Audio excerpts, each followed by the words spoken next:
Bem-vindo ao canal Escatológico. Bom, pessoal, não sei se vocês conhecem o Tintin, né? Eu sou fã. Então, desde os 12 anos de idade, né?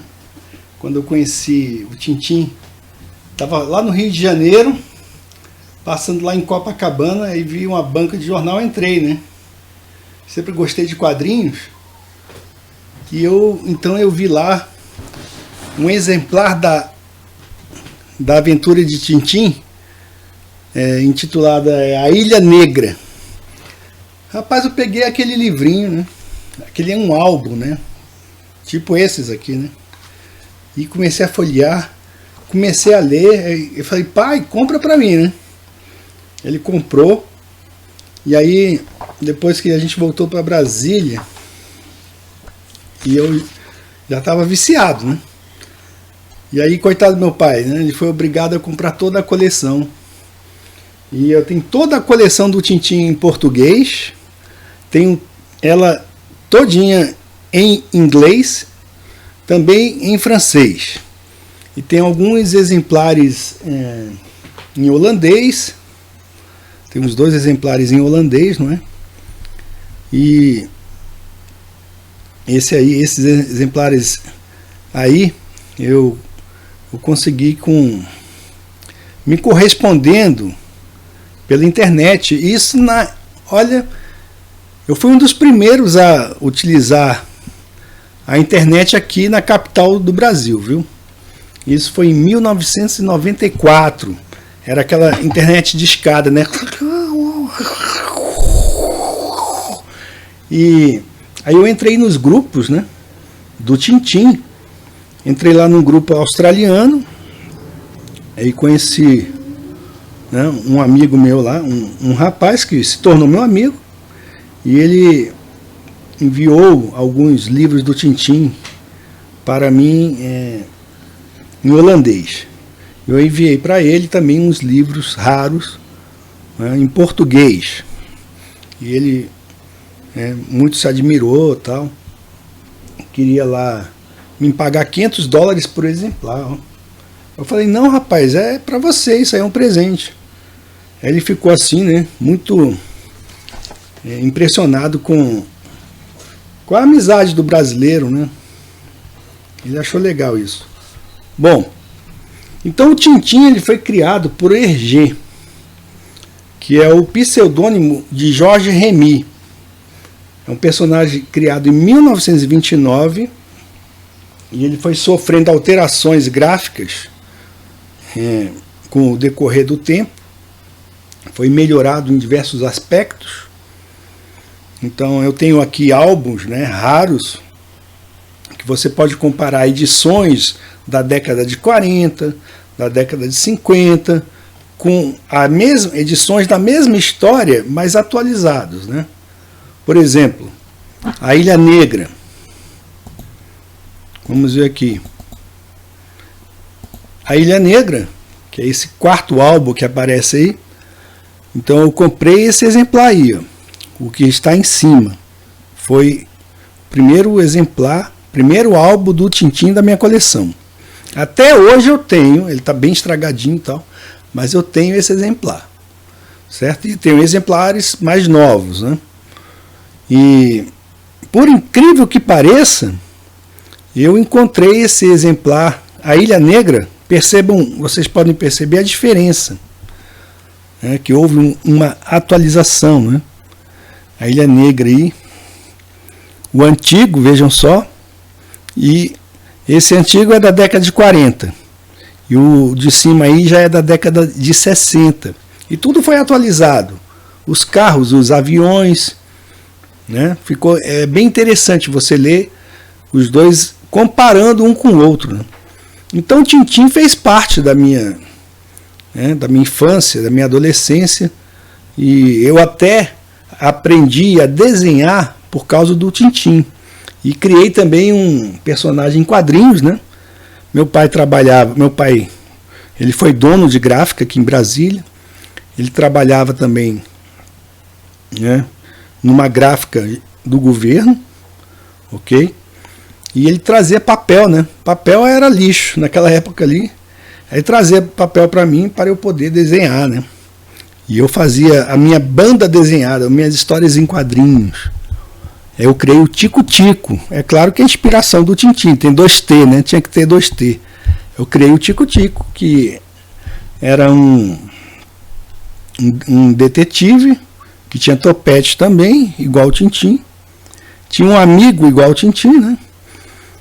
Só que o Tintim é um jornalista, certo? E engraçado que foi criado em 1929, justamente o ano que meu pai nasceu, né? O Tintim, então, tem a mesma idade. O meu pai teria a mesma idade do Tintim se ainda estivesse vivo. Bom, pessoal, mas vejam só. Os quadrinhos, né? Os quadrinhos têm uma grande influência no imaginário da nossa cultura ocidental, né? Então, vejam só. Então vocês podem ver aí a estrela misteriosa, tá? Em inglês é The Shooting Star, né? Então vocês podem ver aqui, ó, a estrela misteriosa, tá? Aqui são todas as aventuras do Tintim, ó. Tenho todos. Inglês, português e francês, né? Olha aí. É um espetáculo, pessoal. Eu tenho os bonezinhos também do Tintim, tá? E lá na Europa, isso aqui é uma cultura, né? Principalmente na Bélgica. Porque o Hergé era belga. E ele foi até acusado de ter sido suspeito, né? Suspeitaram dele ter sido colaborador dos nazistas, tá? Mas isso aí restou infundado, né? Porque os belgas se alinharam, né? Se aliaram e se alinharam com a Alemanha nazista na época da Segunda Guerra Mundial. Então eu quero mostrar para vocês aqui, ó, que esse foi traduzido como A Estrela Misteriosa para o português, né? E vejam só, no imaginário, né? No imaginário popular, ou mesmo para crianças, né? Ele trata aí do assunto de origem ou de ordem astronômica, ok? Tá aqui o Tintim andando, né? À noite, aí, ó, passeando com o cachorro dele, o Milu. Aí ele fala: What a wonderful night! Oh, noite maravilhosa! Mas está muito quente. Parece que estamos no meio do verão. Então, a shooting star. Aí ele fala assim: Quick snowy, wish, né? Uma estrela cadente, né? Faça um desejo. Snowy, que é o Milu em inglês, né? E lá está a grande ursa, né? A ursa maior. Aí, de repente, tá lá na ursa maior tem uma estrela, né? Uma estrela muito grande. Aí ele vai e liga para o observatório. E tá um calor terrível, né? Fazendo um grande calor. Vejam só. Um grande calor. E aqui eles vão introduzir justamente o quê? O tema do asteroide que cai, né? Do asteroide prestes a cair na Terra. Ok? Aí ele vai lá no observatório, aí tem um sujeito aqui que ele é um dito profeta, diz que é o fim do mundo, né? Aí está aqui a pessoa lá, o astrônomo, né, que está fazendo um cálculo, e ele diz que o mundo vai ser atingido por esse asteroide que vai destruir a Terra. Tanto que ele fala aqui, ó, é o fim do mundo. The end of the world, yes. Yes, that fireball is going to collide with the earth. Essa bola de fogo vai colidir com a terra. Aí, meu Deus, então significa que sim, o fim do mundo. The world, the end of the world, ok? Aí aqui, aí não, mas será que você não está errado? Então não, você pode calcular, né? Fizemos os cálculos. Então vejam só, ele está introduzindo para as crianças, né?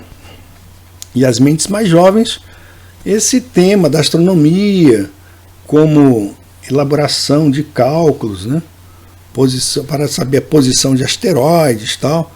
Então isso aqui está no imaginário das pessoas, né? Certo? Vejam só, aí aqui aparece aqui o cara vestido lá de profeta, né? O mundo vai acabar, o asfalto derretendo por causa do calor. E aí tem um terremoto, né? Um grande terremoto. Aí ele fala assim, não, opa, não foi apenas um terremoto, né? Foi apenas um terremoto, não foi o fim do mundo. E aí o astrônomo fica com raiva lá do matemático que calculou errado, né? Ele queria que o mundo acabasse, certo? Para que os cálculos dele fossem comprovados. Então vejam isso aqui é não deixa de ser uma sátira, né? Para o pessoal globalista, né? Ok? Então a NASA vive falando aí, ó, vai cair um asteroide, passou o fino da Terra, né? Eu tenho certeza que esse pessoal aí que é globola fica torcendo para que o negócio seja verdadeiro, né? Só para eles terem, chegarem lá para o terraplanista e falar assim, eu não te falei, pô, que tinha asteroide e ia cair na nossa cabeça, olha aí nem vai dar para falar nada, né? Que o mundo vai explodir tudo. O mundo vai explodir, mas a sátira é justamente a respeito disso, né? Ele fala assim, um idiota, ele cometeu um erro nos seus cálculos. O meteoro passou a 48 mil quilômetros da Terra. Ao invés de colidir e causar o cataclismo magnífico que eu estava esperando. Never mind, professor. Deixa para lá, professor.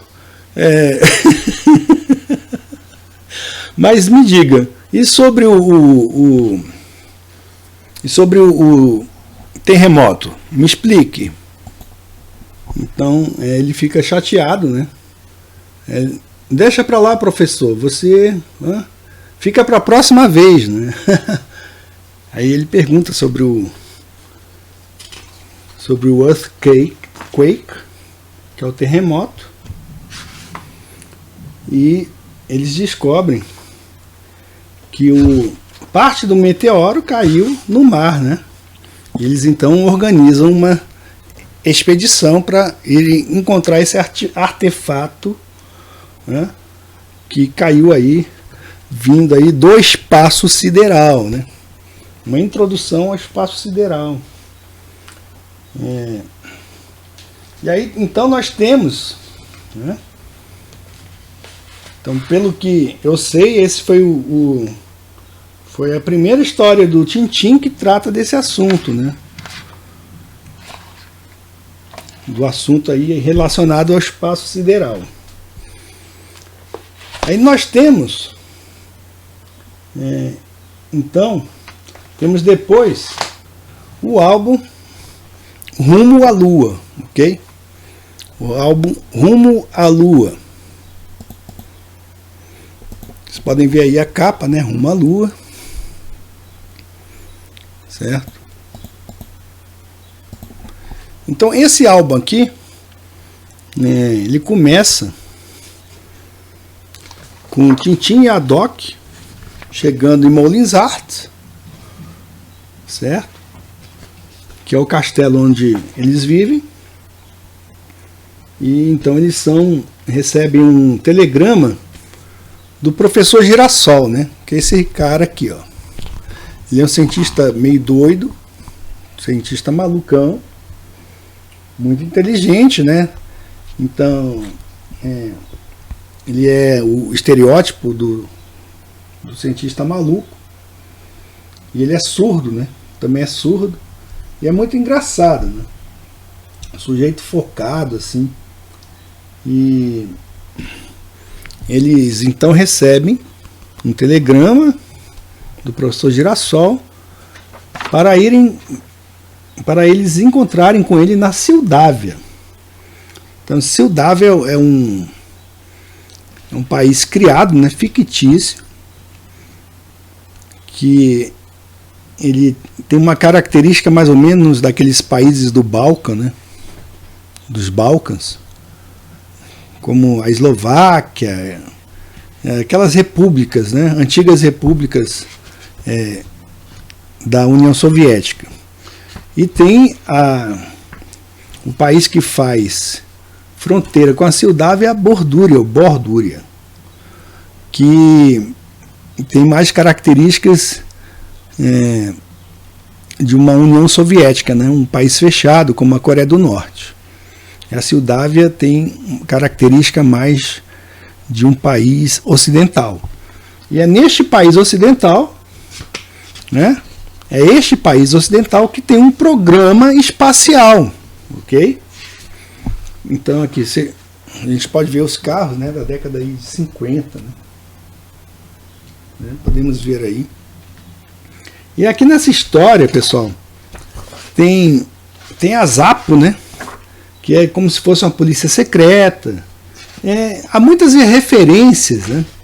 Há referências aí, com certeza, porque o Hergé, ele sofreu aí, né, também as agruras do nazismo, que ele foi obrigado, né, era proibido de publicar histórias em quadrinho.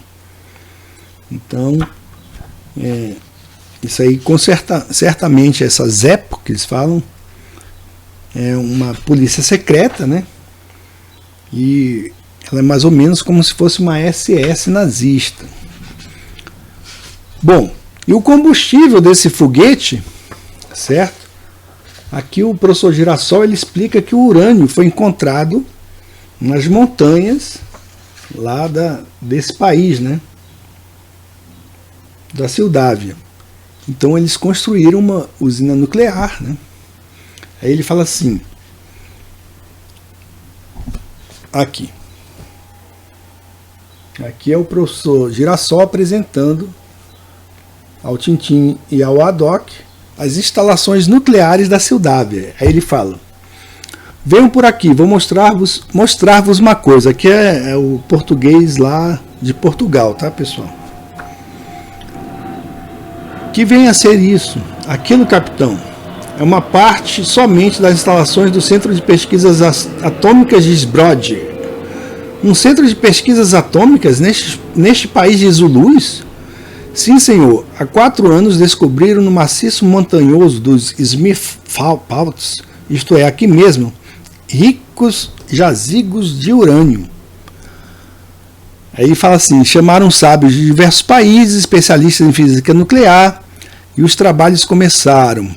Então vejam aqui, né, é uma introdução até mesmo ao tema da globalização, né, os países cooperando entre si, em prol de um determinado projeto.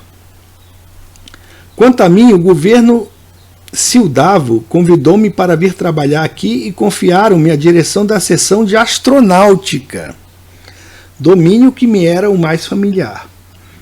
Foi inteligentemente auxiliado pelo engenheiro Frank Wolff, que certamente, né, é um engenheiro alemão, e aqui é uma referência, pessoal, tá? Ao engenheiro alemão, tá? Werner von Braun, que foi o fundador da NASA, né? Um dos fundadores, ou o principal fundador da NASA.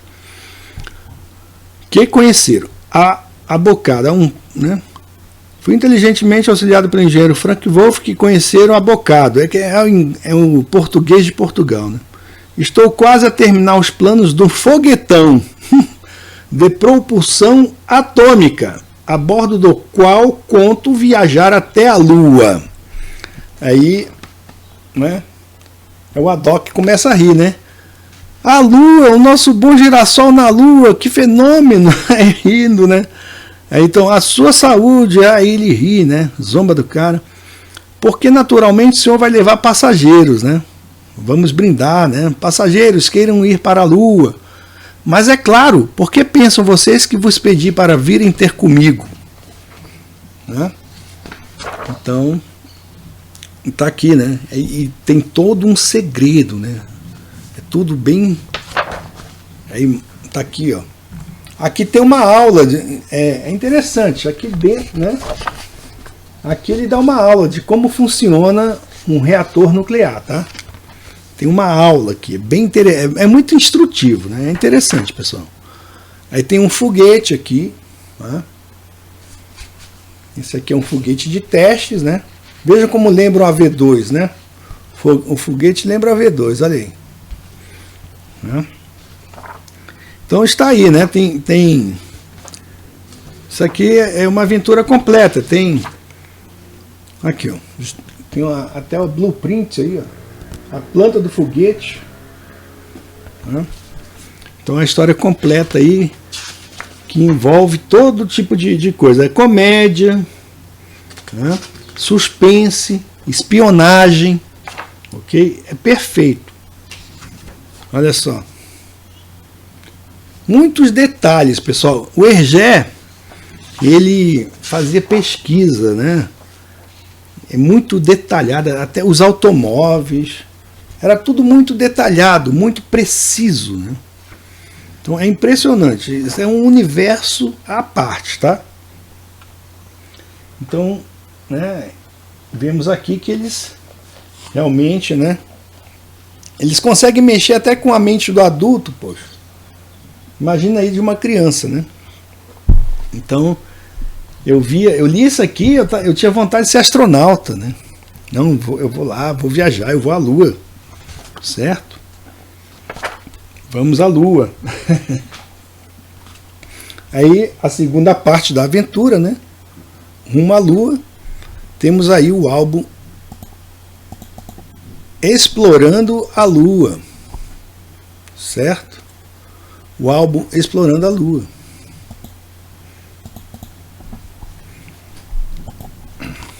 Aqui eles já estão, né?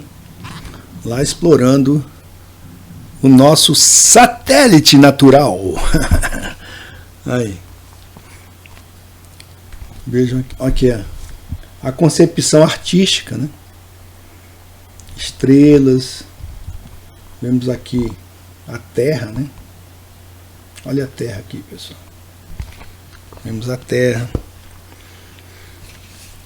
Tem um tanque, vejam só,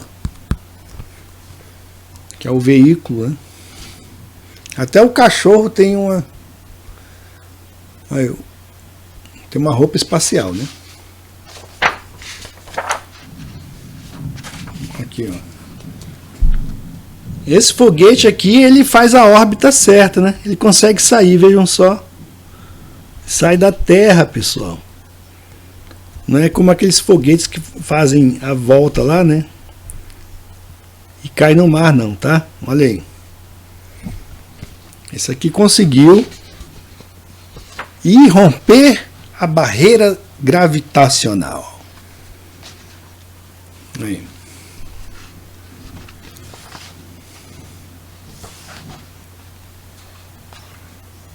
Aqui, ó.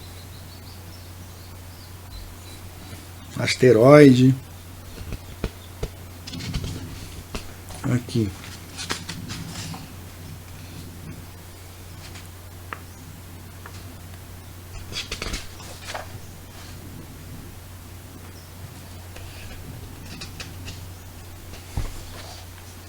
Vejam só. Eles conseguem aí desviar de um asteroide, né? Aí o capitão, ele bebe, ó. O capitão bebe, aí ele consegue sair do foguete. E ele estava sendo atraído aí, ó. Aqui, ó. Adonis arrasta na sua órbita. Quer dizer que até o asteroide, né, ele tem uma força gravitacional que pode puxar um corpo, né? Então todos os conceitos da pseudociência estão aí, sabe? Né? Vejam só. Aí, indo até a Lua. Aqui, vejam só. Aí soa um alarme, ó pessoal. Soa um alarme. Tá aqui, ó. Tem todos os ingredientes da ficção científica, tá? Que a gente vê hoje em Star Trek, em Star Wars. Tá aqui, ó. Fala assim.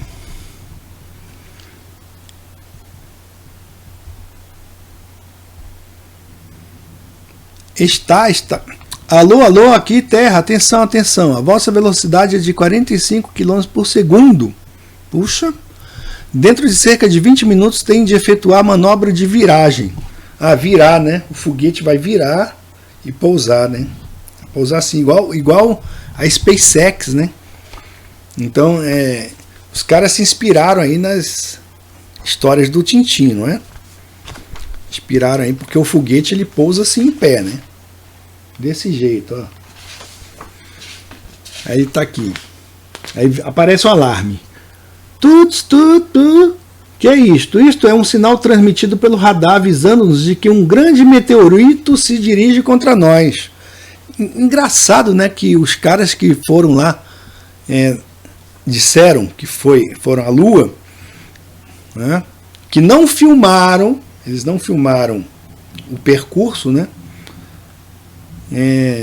Eles não tiveram nenhum problema com meteoro, né, meteorito, nada disso, né? Mas aqui a história em quadrinho coloca eles nesse, né, em rota de colisão com esse meteorito aí. Vamos agora saber se o sistema automático que mandei instalar a bordo funciona convenientemente. E como saberemos que ele funciona? É muito simples, se tudo se passar como espero, esse sistema automático comandado pelo radar deve agir sobre os comandos de direção e impedir assim que o foguete colida com o meteorito. Caso contrário, o quê? Caso contrário, ainda é mais simples. Colidimos com o meteorito e somos pulverizados com toda a limpeza. Mas acalmem-se, não tardaremos a saber. Aí. Então é comédia também. Aí o foguete, né? Ele desvia. Ufa, já passou o perigo, agora já lhes posso confessar que tive muito medo. Teríamos, na verdade, ficado reduzidos a migalhas? Qual? Muito pior que isso.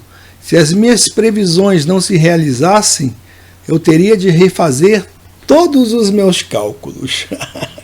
Então, outra vez o cálculo, né? Então é isso.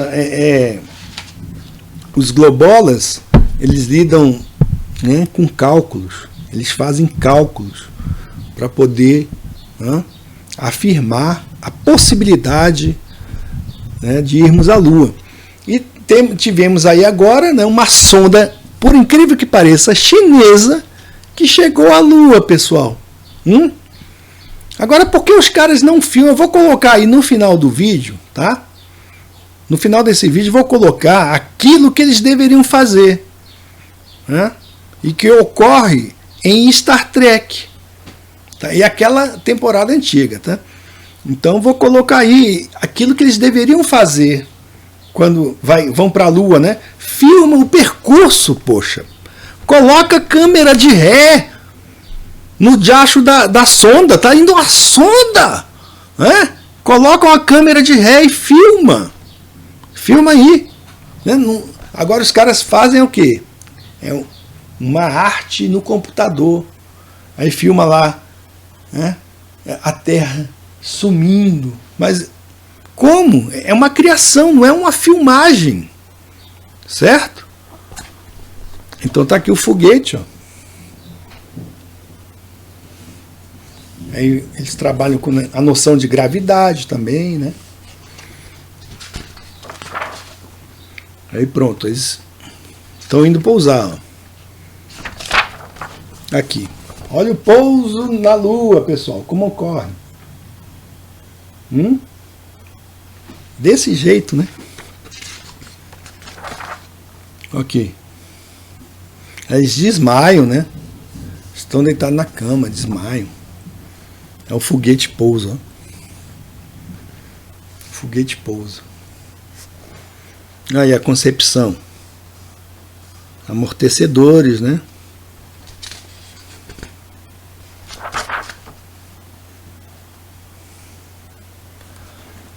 Aí o Tintim vai ser o primeiro a pisar na Lua. Como hei de descrever-vos isto? Uma paisagem de pesadelo, uma paisagem de morte assustadora pela desolação. O Aldrin ele deve ter lido o Tintim, né? Esse álbum aqui, viu? Antes de ir para a Lua. Nem uma árvore, nem uma flor, nem a mais pequena erva, nem um pássaro, nem um ruído, nem uma nuvem. No céu do negro retinto há milhares de estrelas. O Tintim conseguiu ver estrela lá na Lua, ok? Ele fala aqui, ó. No céu do negro retinto há milhares de estrelas. Então ele viu estrelas, coisa que os astronautas que disseram estar, que foram lá, não viram, né? Eles não conseguiram ver as estrelas, ok? Agora estou a descer os degraus ao longo do foguetão. Olha o tanto que o homem desceu. Gente, olha aqui. Quantos degraus, hein? Será que dá para contar? 1, 2, 3, 4, 5, 6, 7, 10, 11, 12. Uns 50 ou 100 degraus, sei lá. Já está. Andei alguns passos. Sem dúvida, pela primeira vez na história da humanidade, alguém caminhou na Lua. E caminhou desse jeito aqui, tá, pessoal? Só na história em quadrinho. Isso aqui é verdade. Porque isso aqui a gente sabe que é a ficção, é história em quadrinhos. Certo? Porque na nossa realidade, isso aqui é pura ficção científica. Bom, agora o outro tema de ficção científica, além do tema a respeito da Lua, temos aqui, né, nesse voo 714 para Sydney, no qual, está aqui, vamos colocar, vemos a cena aí,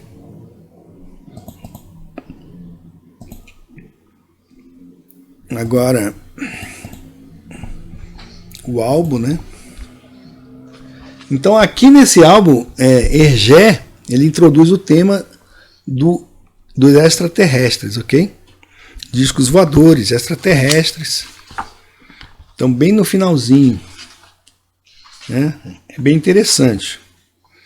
E aquele filme Homens de Preto certamente se inspirou aqui também no Hergé, no Tintim, né? Porque tem esse repórter aqui, né? Ele tem contato com seres extraterrestres, ok? Disse-ia um cosmonauta com capacete, olha aqui.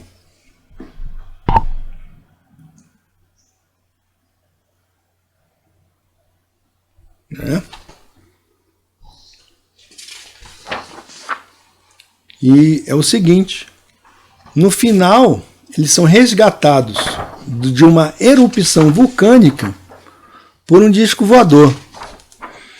E ele tem aqui um aparelho, né? Esse repórter, que ele se comunica por meios telepáticos com os extraterrestres.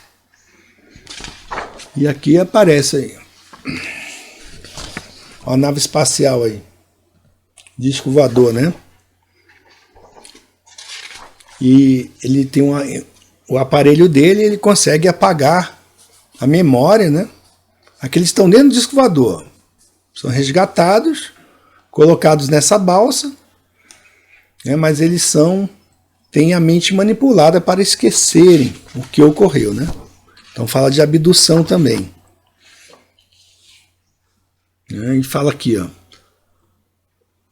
Fala assim: o professor, no final da aventura, ele encontrou esse artefato no bolso dele e fala assim: ora, não há cobalto no estado nativo no nosso planeta. Este objeto é, pois, de origem extraterrestre. Certo? Então tem aqui, ó, todo, né, tem a introdução desse tema de extraterrestres. Então, sem dúvida, as histórias em quadrinhos, né, têm esse poder de fazer com que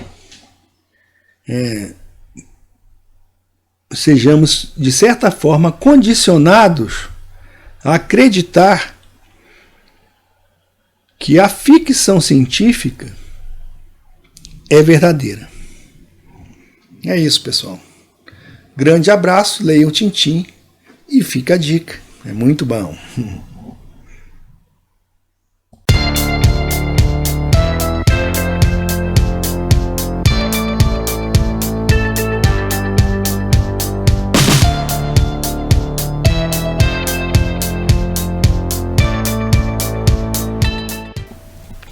Olha quem tá aqui. É o Thor. Já tá mais crescidinho, ó. Alô, alô. Fala. Fala, cachorrinho. Alô, alô, câmbio. Alô, alô, alô. É o Thor. Alô, alô. Alô, câmbio. Alô, alô, au, au, au, au, au, au, au, au. Vai lá, cabra. Vai passear. Ô bocão. Eu sou um bebezinho.